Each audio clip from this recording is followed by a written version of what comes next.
Olen saanut kerättyä muutamia vankkoja todisteita Die Seligkeit-projektin nykytilasta. Fakta 1. Projekti on yhä käynnissä.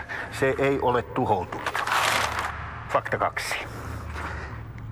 Projektin kehittelyyksikkö on siirtynyt Suomeen ja toimii nyt täällä. Tutkimustyötä jatketaan minun luomani perustan pohjalta. Fakta 4. Minä olen yhä hengissä ja kohta alkaa läskitummua. Jonkun on otettava ohjat käsiinsä. Jonkun on oltava sankari.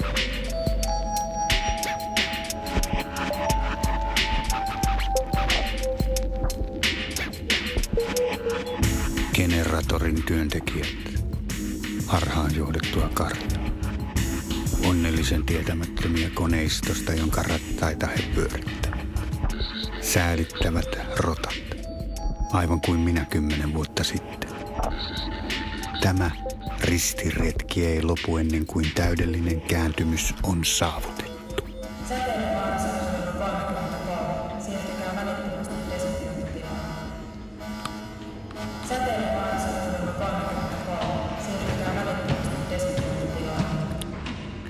Voi vittu. Ehkä olen liian äkkipikainen. Säteilyarvoni laukaisevat generatorin hälyttimet muutamassa sekunnissa. Minun täytyy olla maltillisempi.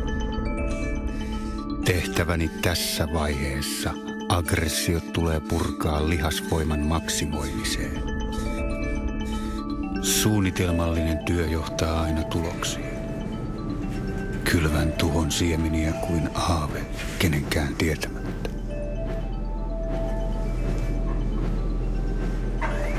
Tuollakaan paskiaisella ei ole mitään käsitystä siitä, mitä täällä todellisuudessa tapahtuu.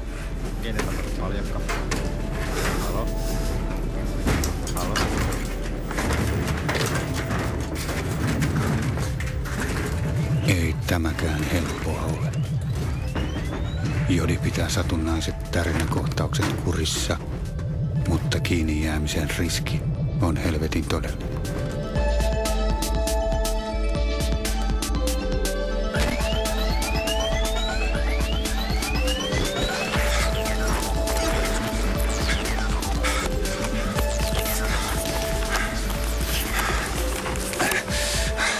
Turvatoimista päätellen olen koko ajan ollut oikeassa.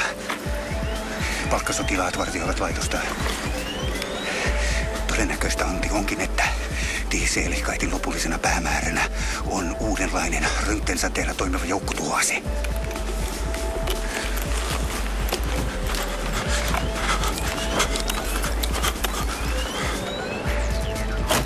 Kyllä, kyllä.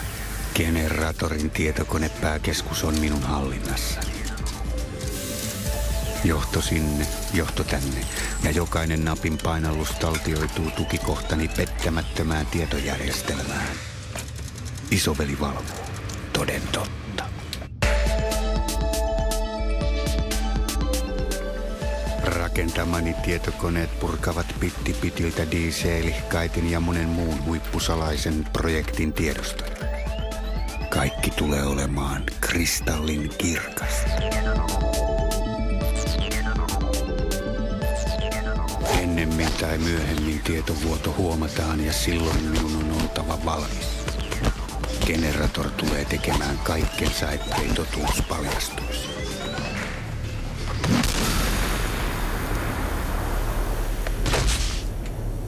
Keoni, koston välikappale, on nyt tappava ase. Tuomiopäivän aurinko sarastaa.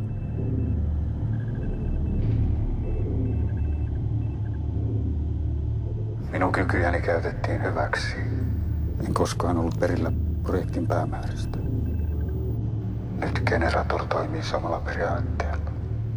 Satojen tutkijoiden lahjat on valjastettu moraalittomiin projekteihin, heidän itsensä sitä tietämättä. Ja nyt, aivan pian, minä voin todistaa teille tämän kaiken.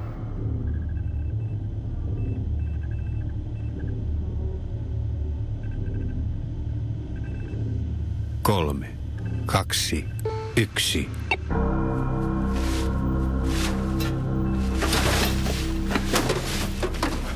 No niin, siinä se on.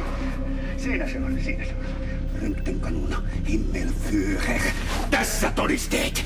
Voi vittu, mä olen oikeassa. Viatonta perustutkimusta. Ja paskamarjat. Nyt on viimeinen pasuuna soinut.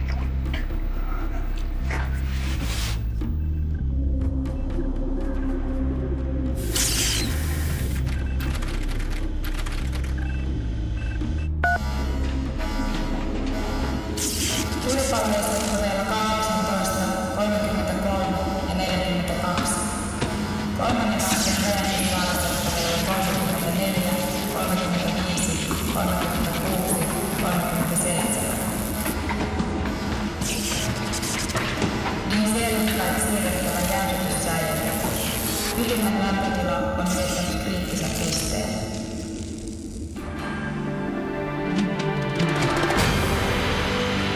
Nelosen uutisista hyvää iltaa. Kansainvälisen energiayhtiö Generatorin Suomessa sijaitseva tehdaskompleksi on tuhoutunut täysin sabotaasi-iskussa tänään iltapäivällä. Miljardiluokan vahingot yhtiölle aiheuttanut katastrofi on lamauttanut koko Generatorin toiminnan. Sabotaasin tekijästä tai motiivista ei toistaiseksi ole mitään tietoa. Kaikki havainnot valvontakameran viime viikolla taltioiman kuvan miehestä pyydetään ilmoittamaan poliisille.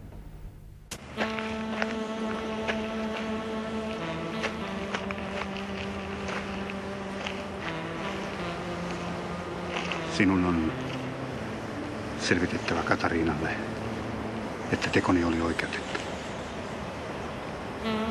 Ja kerro, että minä rakastan häntä, mutta en ehkä koskaan voi palata hänen luokseen. Minulle on annettu tehtävä ja siitä minun on suoriuduttava yksin.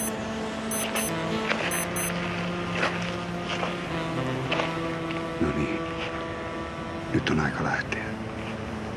Noin 8,5 tunnin kuluttua tukikohtani paikallistetaan. Jokaisen on vastattava teostaan.